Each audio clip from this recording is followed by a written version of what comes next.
case briefs, and so much more. LSData's got what you're looking for.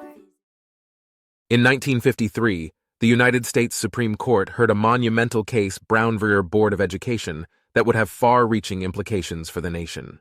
The focus of the case was the interpretation of the 14th Amendment, which advocates for equal legal protections for all citizens, implying that racial segregation in public schools was in violation of this equality. At the time, the separation of African American pupils from their white counterparts in public education was a prevalent practice. This segregation was challenged under the 14th Amendment's provisions for equal protection.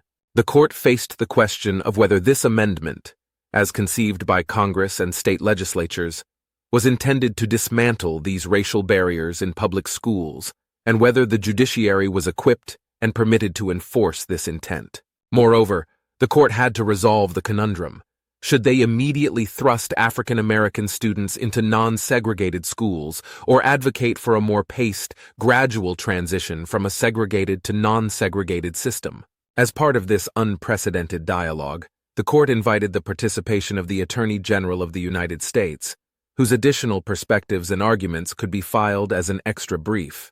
In the epical judgment that followed, the Supreme Court ruled in favor of abolishing segregation in public schools. According to them, separate educational facilities amounted to inherent inequality. Stipulating that the transition from segregation must proceed at a deliberate speed, the court shifted the responsibility of implementation onto federal district courts. These lower courts were then granted the discretion to decide the specific mechanisms for achieving desegregation, effectively decentralizing the process of societal transformation.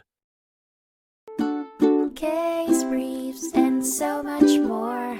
LSData's got what you're looking for. Visit lsd.law, elevate your mind. Leave the stress of class.